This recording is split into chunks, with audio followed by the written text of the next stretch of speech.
Mi nombre es María Patricia Gómez Vera, así me encuentran en LinkedIn y @patigobe en Twitter. Un poquito de mí, como yo siempre digo, yo soy gente de medios. Dentro de esta industria publicitaria están esos genios que crean, los diseñadores como Diana y como Nicolás. Y tenemos, digamos que dentro de nuestro equipo, gente como Pedro, que ahorita acabó de pasar, que son esos especialistas en Twitter. Y la gente de medios es la que tiene que saber de todo. Así que lo que vamos a ver es un poquito en la perspectiva de la industria desde los ojos de una persona de medios como yo.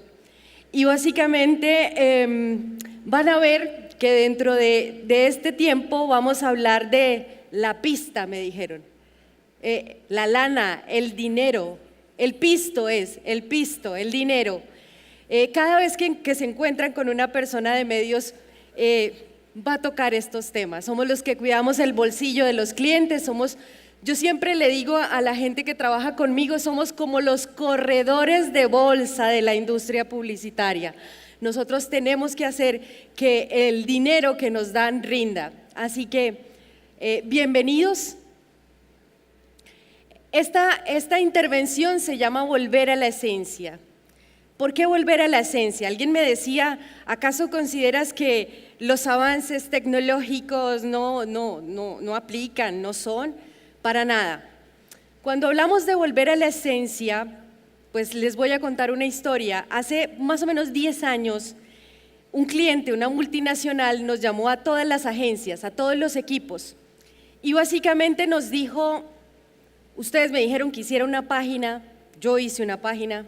Ustedes me dijeron que tenía que estar en Facebook, yo estoy en Facebook, tengo muchos seguidores, me dan muchos likes y tengo engagement. Y luego me dijeron esté en Twitter y estoy en Twitter y tuiteo y me contestan. Pero cuando la junta directiva me pregunta, bueno, ¿y eso para qué nos sirve a nosotros? Pues yo la verdad no sé qué contestar.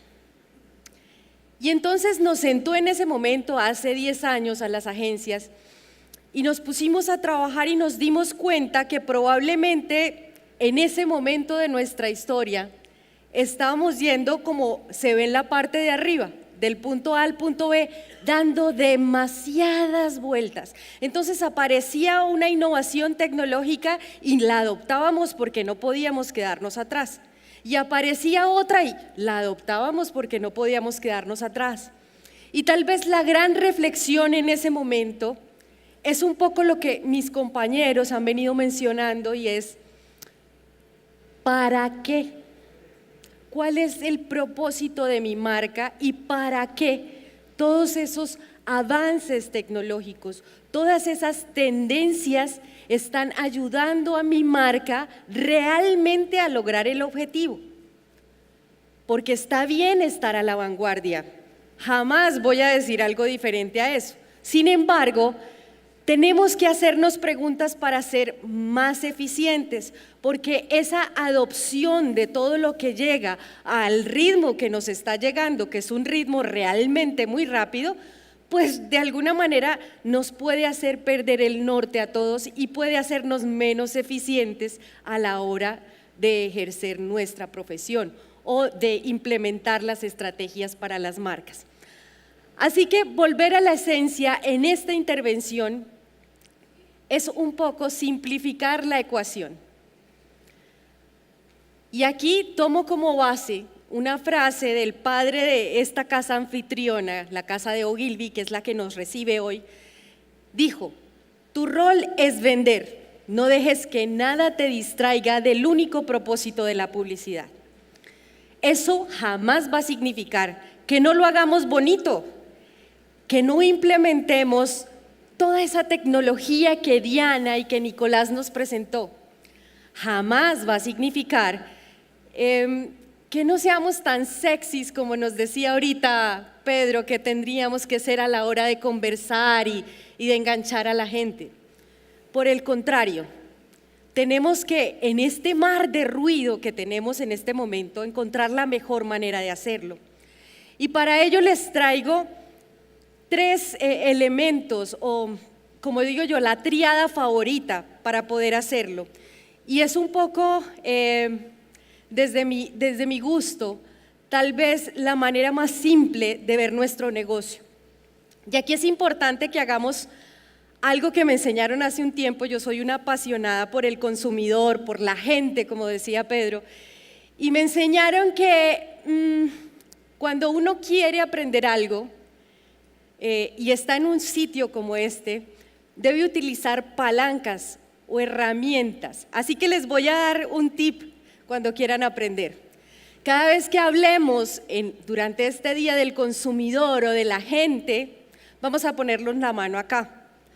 Algunos más sutilmente, yo sé que no lo van a hacer tal como les digo, pero pues se van a poner la mano acá, con tal que en el futuro, cuando ustedes quieran recordar, probablemente cuando pongan la mano acá va a ser mucho más fácil atraer esos pensamientos. Se utiliza el oído, se utiliza la parte física, es decir, un movimiento, y además si lo pueden repetir así en voz bajita, se les va a quedar. Así que los que están estudiando es una muy buena herramienta para cuando nosotros estamos aprendiendo. Entonces, cada vez que hablemos del consumidor, vamos a ponernos la mano acá. Cada vez que hablemos de la marca, nos vamos a poner la mano acá. Y finalmente, cada vez que hablemos de la comunicación, sutilmente nos ponemos la mano acá. ¿Listo? Es una herramienta que espero les sirva, a mí me ha funcionado, así que vamos a arrancar. Muy bien, el consumidor, la gente, como decía el amigo de Twitter, es el corazón de nuestro negocio. ¿Qué sería de nosotros si no existiera la gente? Es decir, ¿a quién le hablamos? ¿A quién nosotros le producimos algo para llegar a satisfacer una necesidad? Pues finalmente es la gente, la razón por la cual todos estamos aquí. Y al final, obviamente, tenemos un objetivo de ventas. Eso jamás se desdibuja, pero nuestro origen y nuestro fin es la gente. Y desde el punto de vista de medios, nosotros durante mucho tiempo, y creo que todavía, definimos esa gente con un aspecto demográfico. Entonces, cuando uno le dice, y bueno, ¿cuál es su target? Mujeres y hombres de 18 a 40 años. Calculen ustedes, ¿cuántos de los que están aquí son mujeres y hombres de 18 a 40 años? Imagínense, miren los que levantaron la mano a ver si tienen algo parecido o no. Y entonces hemos adoptado ciertas herramientas para conocer al consumidor. Hemos de alguna manera tratado de entenderlo, hemos tratado de conocerlo y sin embargo, muy probablemente en muchos casos seguimos denominándolo de la misma manera.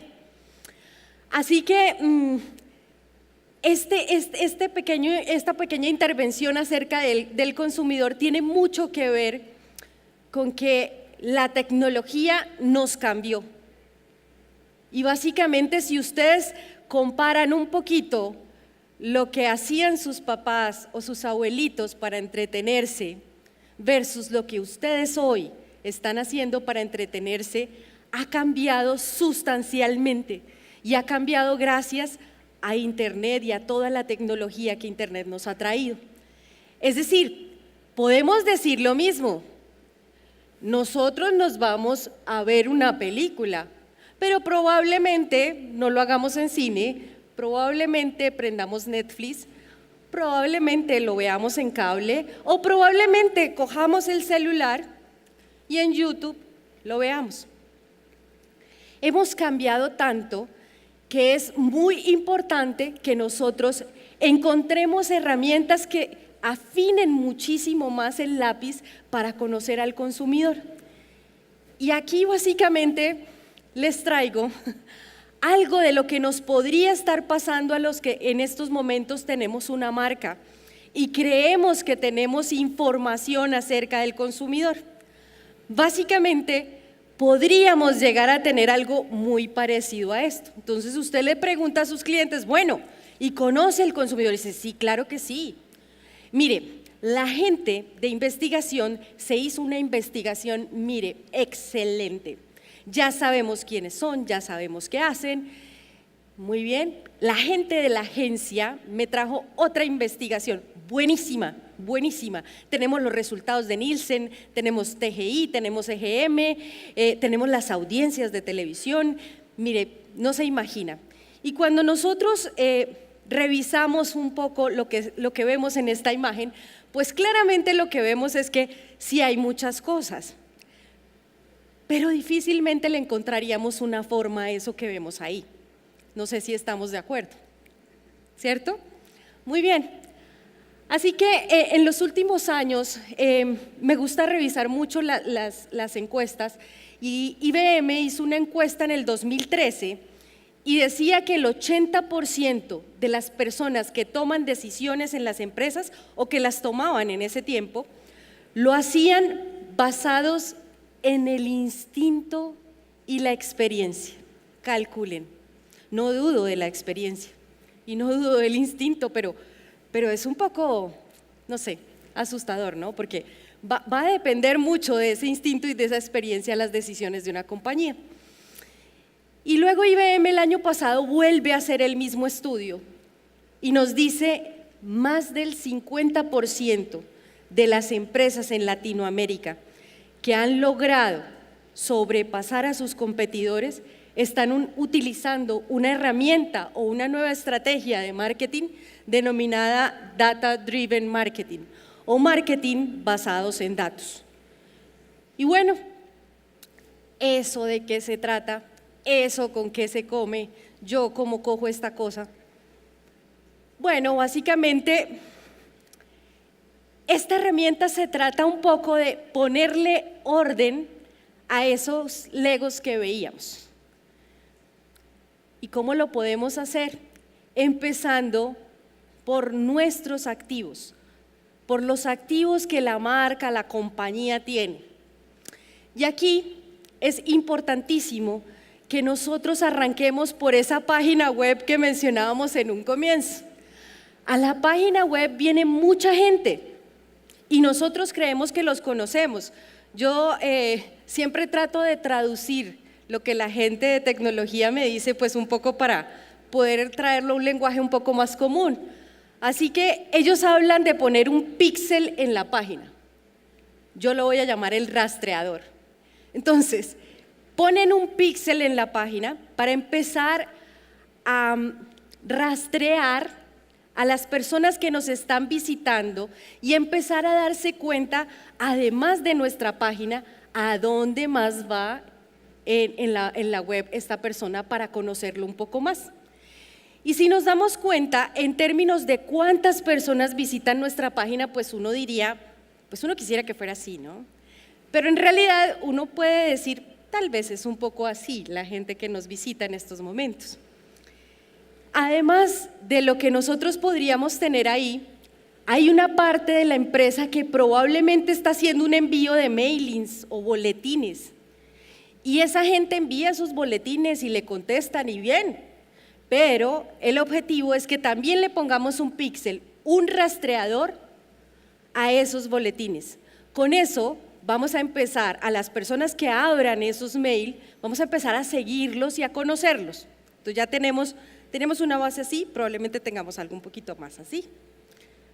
Y a eso se le llama el First Party Data o data de primera mano. Es decir, con todo lo que nosotros hacemos, que controlamos dentro de la compañía, nosotros vamos a empezar a ponerle un píxel de rastreo para empezar a tomar información de nuestro consumidor para conocerlo mucho más. Y aquí es importantísimo que nosotros empecemos a revisar que también nuestra pauta en digital debe tener lo que se llama un ad server, que básicamente también sirve para que nosotros empecemos a rastrear y a atraer todas las personas hacia nuestra página y empezar a conocerlas mucho más. Es importante que todo lo que nosotros hagamos tenga un impacto en nuestra empresa y podamos verlo, lo que decía nuestro cliente de hace 10 años, ¿no? Que podamos verlo. Bueno, Y luego que tenemos esa base que probablemente ya nos ayuda a conocer tal vez una porción así de las personas, de la gente que nosotros queremos impactar, ¿cómo nosotros podríamos ampliarla? Bueno, básicamente existen marcas que podrían ser aliadas nuestras. Voy a poner un ejemplo. Para una marca de pañales, probablemente una compañía de fórmulas infantiles o de lo que llaman leche, que en realidad son fórmulas infantiles, podría ser una alianza y empezar a hacer una campaña juntos que les permita compartir sus audiencias. Y ahí vamos a empezar a adquirir un poquito más de base de gente que pueda llegar a ser nuestro consumidor. A eso se le llama un second party data o data de segunda mano, o sea, data de gente que podría llegar a ser de nuestra categoría. Y finalmente, pues tenemos compañías que se llaman marketplaces, que para mi gusto son como supermercados digitales. Y esas compañías se encargan básicamente de recoger información de audiencias y se las pueden vender a ustedes. Aquí tienen a Ogilvy, su agencia de confianza, y este proceso se puede empezar a hacer ya. Esto es lo que les decía, que en el resultado de la encuesta de IBM nos dice que más del 50% de las empresas que ya comenzaron a adoptar esto son las que han venido superando a sus competidores. Y bueno, esto suena bonito, ¿no? O sea, ya les expliqué como un paso a paso y esto suena chévere, pero pues les voy a contar un ejemplo. Una compañía de automóviles quería hacer un lanzamiento de un carro y este carro era para esos profesionales más o menos de 22 años, los que están saliendo, están entrando como a trabajar, y más o menos de 22 a 35 años, decían ellos. Ese era su target demográfico. El nivel socioeconómico era del 4 al 6. En Colombia hay números, ¿no? Entonces, entre más números, más pisto. Muy bien. Y bueno, básicamente empezamos nosotros a profundizar y empezamos a implementar un poco lo que vemos aquí. Y encontramos que dentro de este segmento hay muy buena parte que está empezando a ser papá o están empezando a ser mamás. Así que las características que nosotros debíamos comunicarle no eran las que en un principio creíamos. Es decir, estas personas están tratando de encontrar un automóvil que le dé seguridad a su bebé, pero están dentro del mismo segmento. Y al final, voy a resumir un poco los resultados, encontramos que existían aproximadamente 5 categorías dentro de ese target demográfico al cual nosotros podríamos hablarle. Y básicamente el éxito que tuvo la campaña fue total, porque cuando uno le habla a la gente exactamente de lo que le está pasando, como si lo conociera, como si supiera lo que está viviendo, y realmente es así porque lo estamos rastreando y lo estamos siguiendo, pues básicamente la gente siente que es para mí, ¿no? Y cuando uno siente que es para mí, pues la respuesta usualmente siempre es positiva. Y puede que en el momento no compre el producto, pero va a tener una conexión tan grande con esa marca que finalmente la entra a considerar. Eso es lo más importante del marketing basado en datos. Es utilizarlo al servicio nuestro y en nuestra industria es empezar a generar esas categorizaciones para poder tener todos esos legos más o menos así. Es decir, poder identificar claramente dentro de ese mar de personas de 22 a 35 años que existen unas características personalizadas que podemos utilizar a la hora de comunicar. Y aquí viene un gran reto para los amigos creativos y lo conversábamos ayer y es, aquí hay un reto porque tenemos que hacer creatividad dinámica, es decir, tenemos que tener la flexibilidad para que la idea creativa viaje de manera tal que podamos hablarle a cada uno de esas categorías de personas sin perder la idea, obviamente, y obviamente que sientan que el contenido que les estamos entregando es para ellas específicamente. Ese es nuestro gran reto.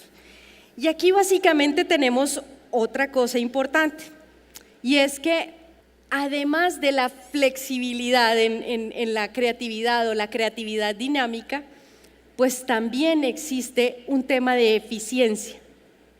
No es lo mismo que yo les lance a ustedes, no voy a decir, bueno, sí, un celular. Pensemos que el celular no se va a dañar, ¿no? Yo les puedo lanzar así un celular a todos y estoy segura que si les digo que es un celular Huawei, ¿cómo era? P20, muchos se van a botar, pero el que tiene un Huawei P20 pues ni se va a levantar de la silla, ¿no? Así que perdí mi esfuerzo en motivar a la persona que ya tiene un Huawei P20 de la silla, o sea, no se va a levantar. Pierdo esfuerzo, pierdo energía tratando de llegarle a alguien que no lo necesita. Entonces, aquí hay un tema de eficiencia importantísimo que básicamente les voy a contar como persona de medios cómo nos ha servido, y es porque estamos hablando de online, ¿no? Ahora, ¿cómo esto ha impactado offline? Y es un poco esos insights o esas categorías que nosotros encontramos en digital, tratamos de aplicarla en offline, a partir de las afinidades que encontramos en los temas que estas personas están interesadas. Entonces, probablemente ya no tengamos una pauta en televisión de 500 TRPs en donde ahí le voto a ver a quién le llega, sino que específicamente vamos a empezar a escoger cuáles son esos temas y a partir de esos temas voy a empezar a contactar a esa persona de la misma manera como lo estoy haciendo en la web. Entonces, no significa que porque hagamos este ejercicio en digital solo pueda vivir en digital, para nada. Por el contrario, nos entrega un gran insumo para que offline también esté impactado con esto. Y bueno, ahorita vamos a ver una campaña que es una campaña de Netflix que Ogilvy básicamente lanzó en el año 2014 y se ganó en 2015 un Cannes por ser la campaña con creatividad basada en datos más importante. ¿De qué se trata la campaña? Figúrense que Netflix iba a lanzar en el 2014 en Francia y cuando llegaron a Francia se dieron cuenta que más o menos el 25% de las personas conocían la marca. 25% de las personas en Francia conocían la marca, el resto no. Así que dijeron, bueno, ¿cómo vamos a lanzar? Y por 2 años se prepararon escuchando las conversaciones en digital de estas personas, de estos franceses. Durante 2 años estuvieron al tanto, revisando de qué hablaban y generaron una especie de cajitas o de temas o por tipos de conversación o por tópicos los clasificaron y encontraron insights. Para eso sirve la data, ¿no?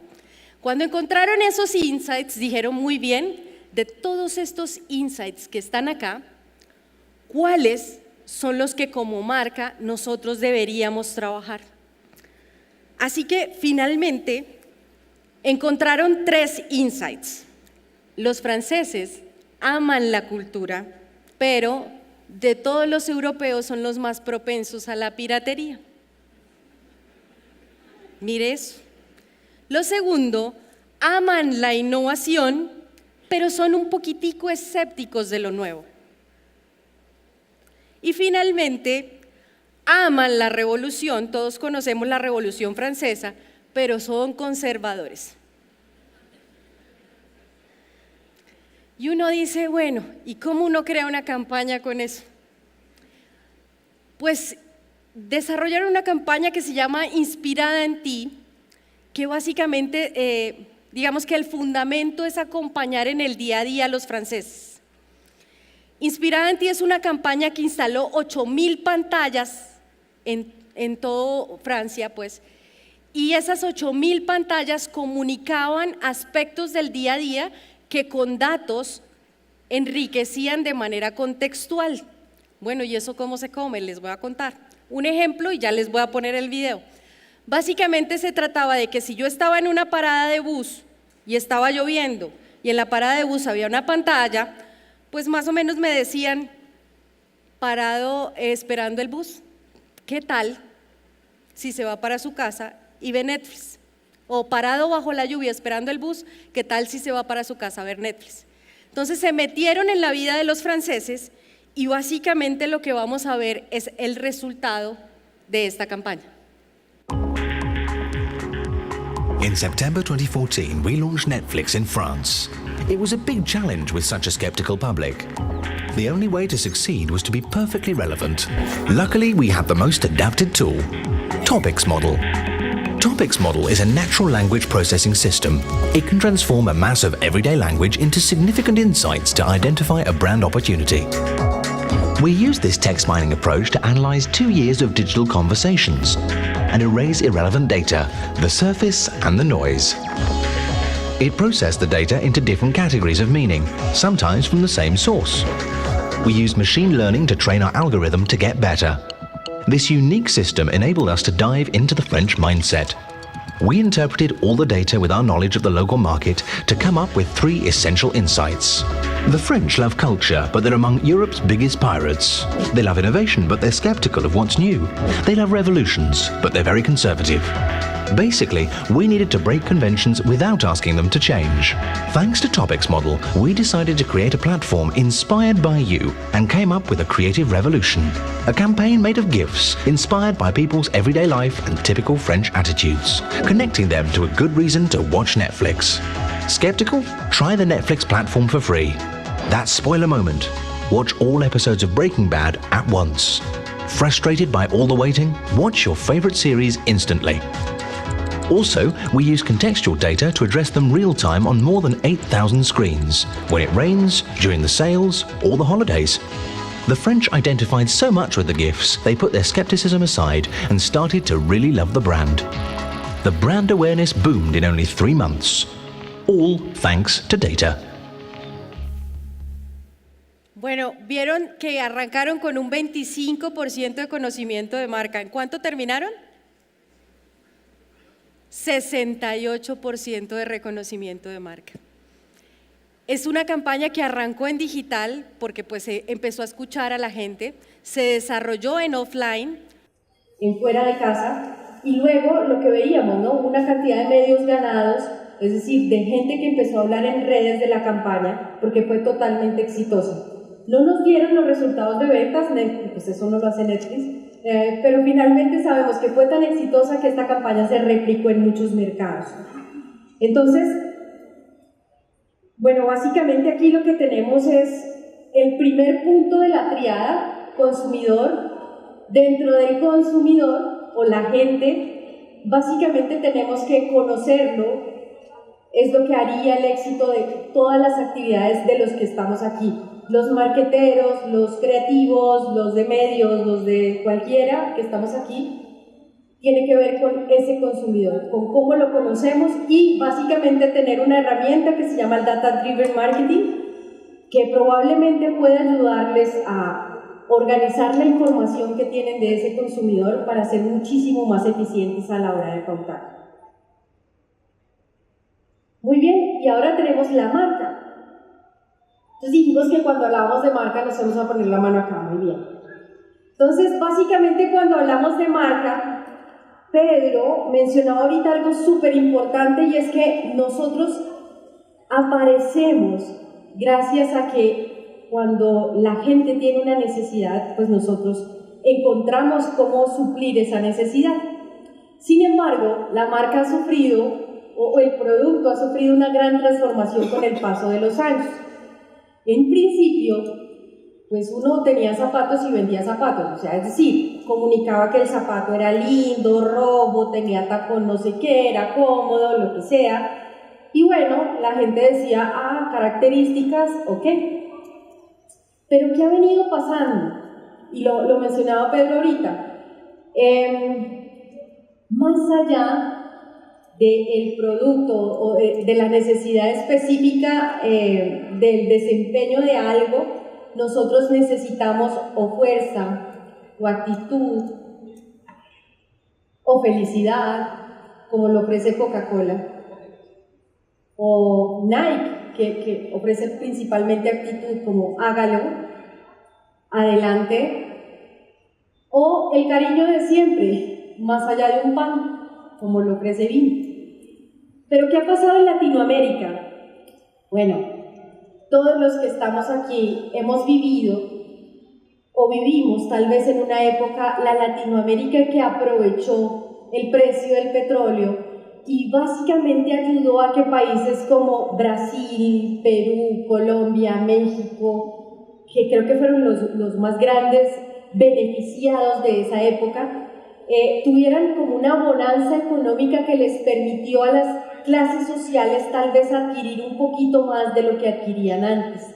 Entonces uno veía al vecino que compraba el carro y decía, uy, y uno veía aquel otro que se compraba ropa o que viajaba mucho más, y fue como producto de ese momento y ese bienestar económico que tuvimos en Latinoamérica. Sin embargo, cuando el precio del petróleo se cayó, pues básicamente empezó otra vez la restricción. Digamos que empezó un gran reto para todos los mercadólogos, y a eso agréguele la corrupción, toda la crisis política que vivimos y, en fin, ¿no? La llegada de productos chinos que más o menos es 2 veces, digamos que nuestros precios son 2 o 3 veces más que esos productos chinos. Duran una semana, pero pues vale mucho menos que lo que nosotros podemos ofrecer. Así que con esta situación muchas marcas entraron en la onda de, bueno, tenemos que vender, ¿qué vamos a hacer? Y entraron en la onda de la promoción, de la oferta.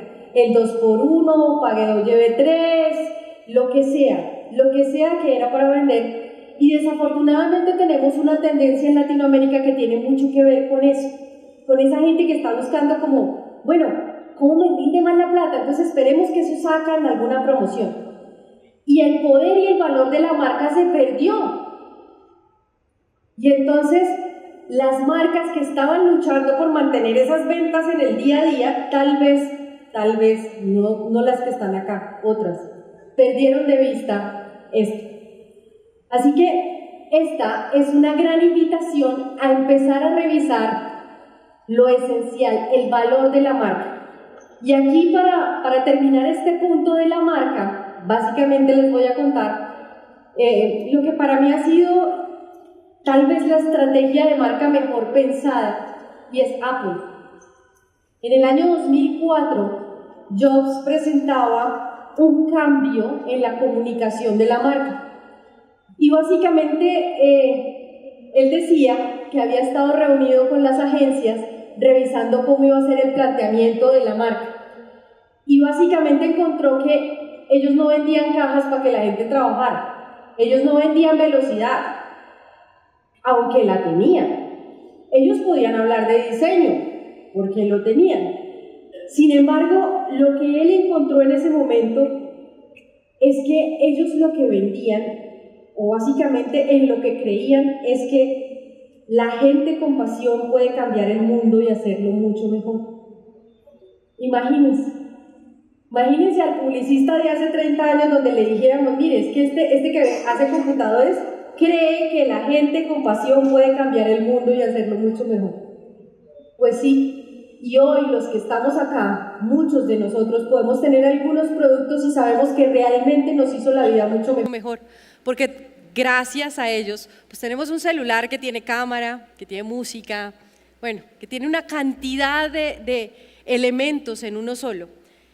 Y pues básicamente lo que les voy a compartir es un comercial de esa campaña que me parece supremamente exitoso, sobre todo porque cuando lo presentó Jobs decía, si esta gente estuviera viva probablemente tendría una Mac.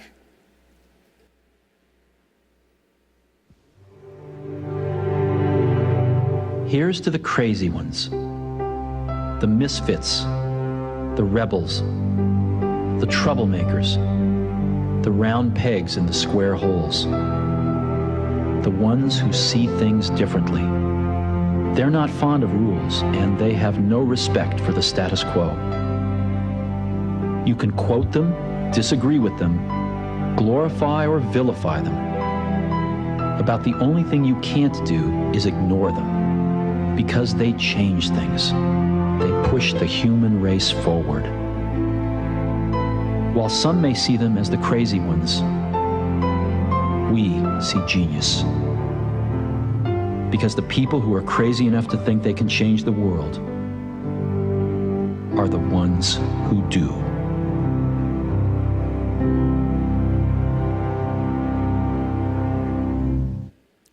Buenísimo, ¿no?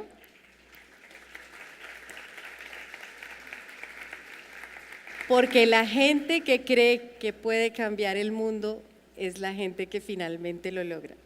Espectacular. Y cómo nos cambió el mundo a todos Apple, ¿no? Bueno, ya vimos el consumidor, ya sabemos que existe una herramienta que se llama el Data Driven Marketing que nos puede afinar muchísimo más el lápiz para poder llegar efectivamente. Ya vimos la marca y básicamente en la marca nos dimos cuenta que hay que revisar para qué estamos. Probablemente más allá del desempeño del producto tengamos algo diferente que decir. Vimos cómo Nike y Apple, pues Nike habla de actitud y Apple habla de cambiar el mundo. Y aquí la invitación es a empezar a revisar ese valor de la marca. Probablemente tengamos que hacer ofertas del 2x1 porque hay que vender. Sin embargo, que nunca nos perdamos en esa inmediatez, porque eso es al final una estrategia cortoplacista que lo que hace es que probablemente se vea afectado el valor de la marca a largo plazo. Eso es lo segundo, la segunda patica de nuestra triada. Y lo tercero, básicamente, es la comunicación. Aquí nos vamos a centrar mucho más porque es básicamente el negocio que nos compete a las agencias. Cuando nosotros hablamos de comunicar, por lo menos en este enfoque, hablamos de crear y mantener conexiones emocionales con sus clientes. Ya no es solo que yo hable y que alguien me conteste, que era lo que veíamos en un momento hace muchos años en la universidad, que comunicar era eso, que uno hablara y otro le contestara. El gran reto que tenemos ahorita es generar conexiones emocionales. Y en ese punto del que estamos en este momento, recuerdo una amiga que quedó embarazada y que trabajaba para una marca de pañales y le decían: tú tienes que hablar de pañales desde el primer mes de embarazo. Y ella decía: pucha, tenemos que hablarle desde el primer mes de embarazo de pañales, tenemos que hablarle. Y lo repetía y lo hacía, y hicieron estrategias y le hablaban, desde el primer mes le hablaban de los pañales. Figúrense que quedó embarazada. Y el primer mes se me acerca y me dice: yo creo que estamos haciendo algo mal. Y yo: ¿qué pasó? Me dijo: mira, llevo un mes y jamás he pensado en pañales. Primero, me cogió desapercibida. Así que primero me estoy acostumbrando a la idea de que voy a ser mamá. Así que esto realmente va a durar toda la vida. Mi proyecto de irme a vivir, ¿dónde es Ibiza? En mi proyecto de irme a vivir a Ibiza un tiempo, ya, se cancela.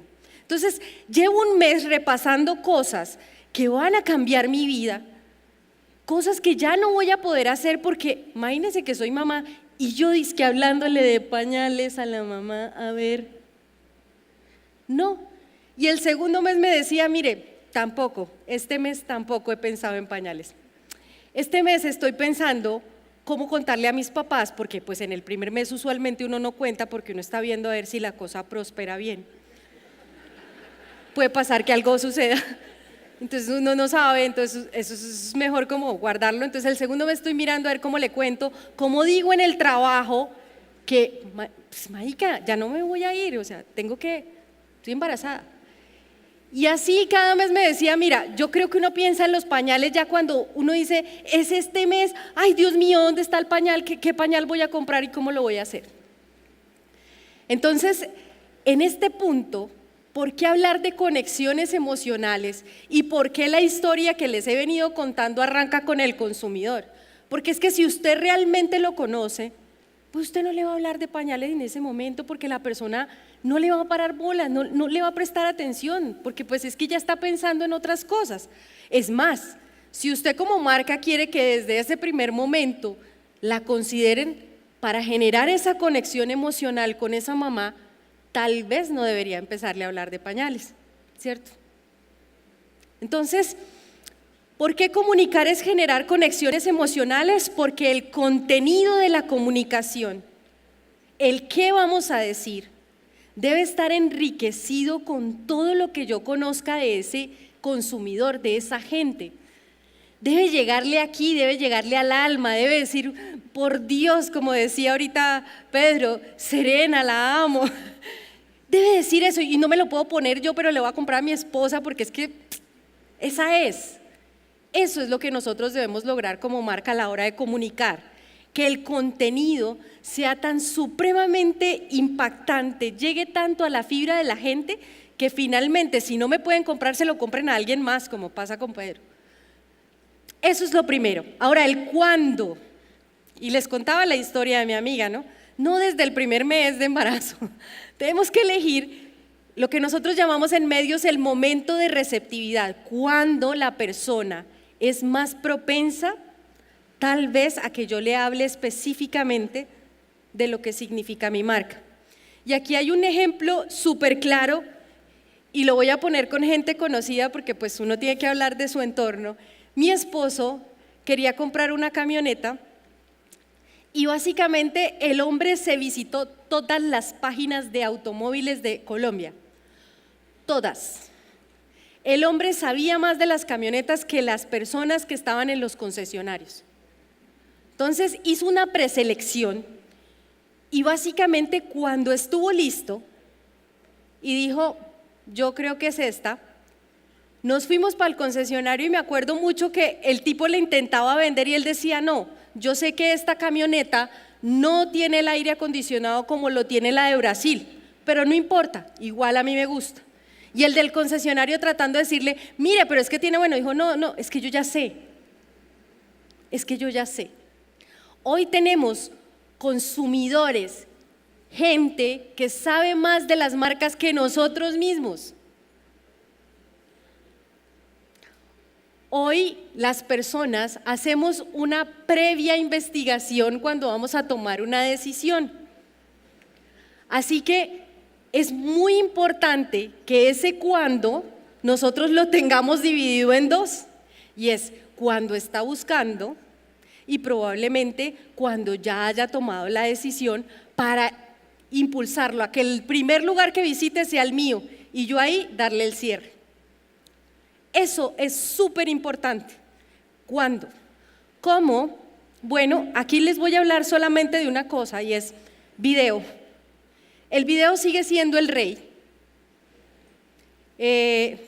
Iba a decir una cosa fea, pero no la voy a decir. En Latinoamérica nos gusta mucho el video, somos de tradición oral, nos gusta que nos cuenten, difícilmente leemos, entonces el tema del video es súper interesante.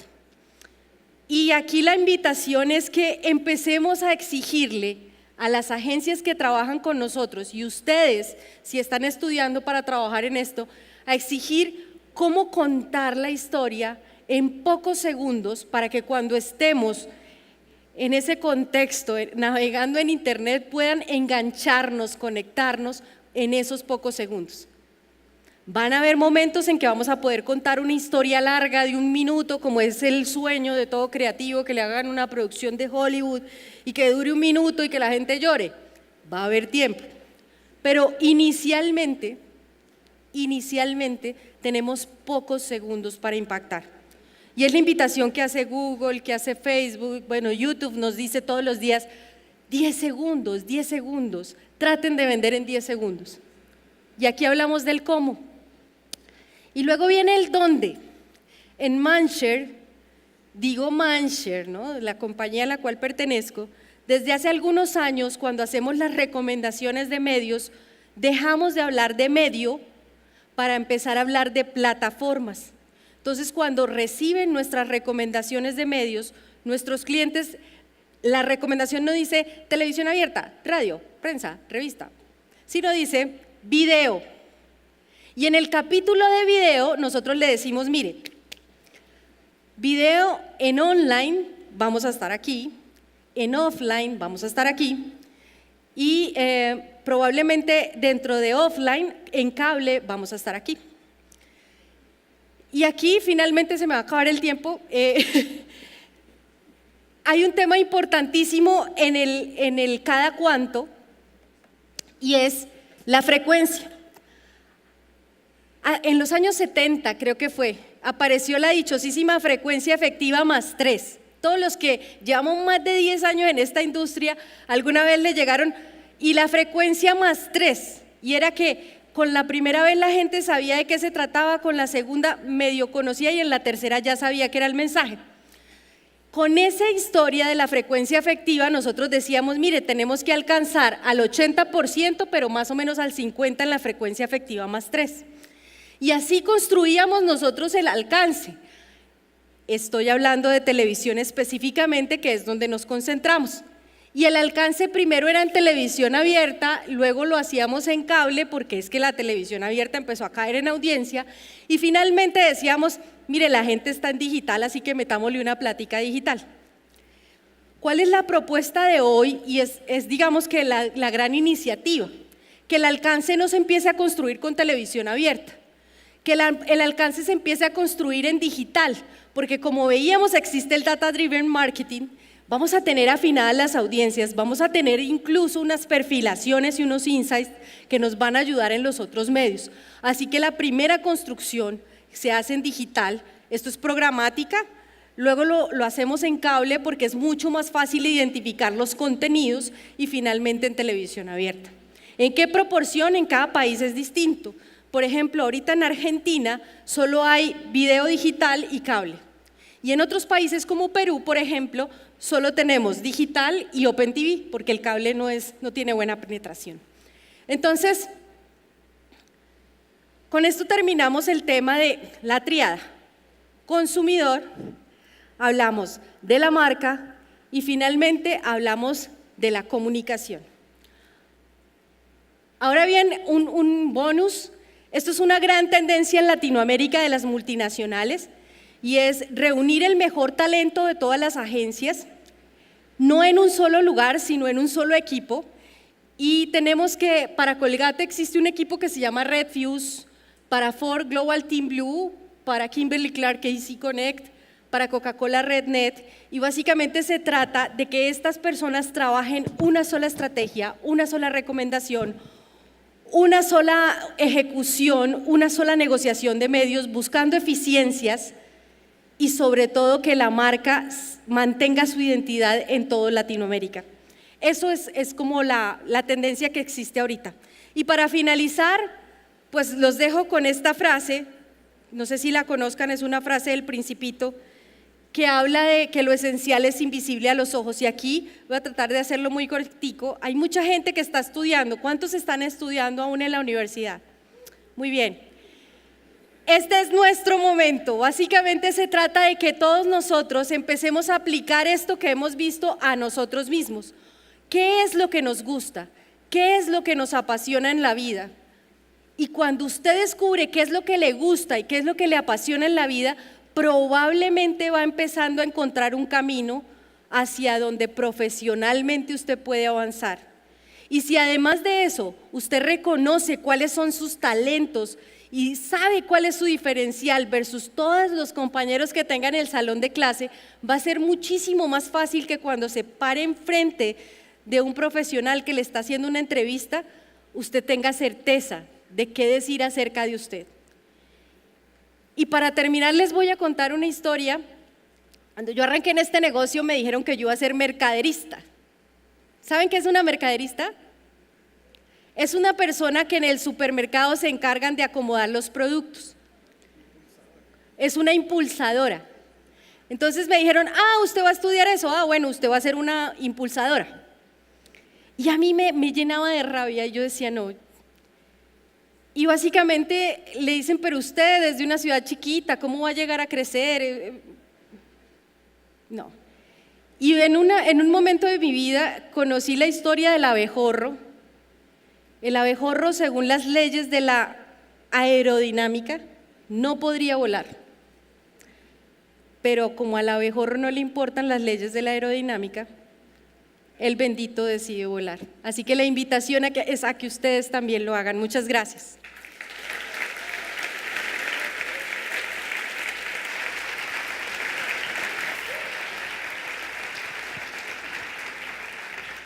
Otro aplauso más para María Patricia, claro.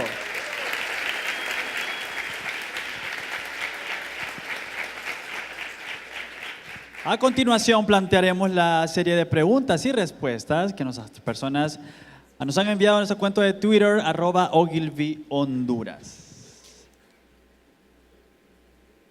¿Continúa la comunicación tradicional siendo efectiva para promocionar nuestras marcas versus la comunicación digital? Claro que sí. Claro que sí. Para las personas que dicen que la televisión desaparece o que la radio va a desaparecer, pues claramente lo podemos ver en nosotros mismos. Aunque baje el consumo, todavía hay muy buena cantidad de personas que lo están frecuentando. Y nosotros decimos que es generacional. A mayor edad, mayor consumo de medios tradicionales. A menor edad, menor consumo de medios tradicionales. Pero eso no significa que haya desaparecido. Muy bien, otra interrogante. ¿Cómo podemos enlazar los medios tradicionales con los medios digitales? Yo creo que la fuente de unión es el consumidor. Él es el que nos va a dar la clave para que nosotros sepamos cómo hacer ese enlace entre on y off, como la campaña de Netflix que arrancó en off y terminó en on. Eso es. Muy bien, le brindamos un nuevo aplauso a María Gracias. Patricia.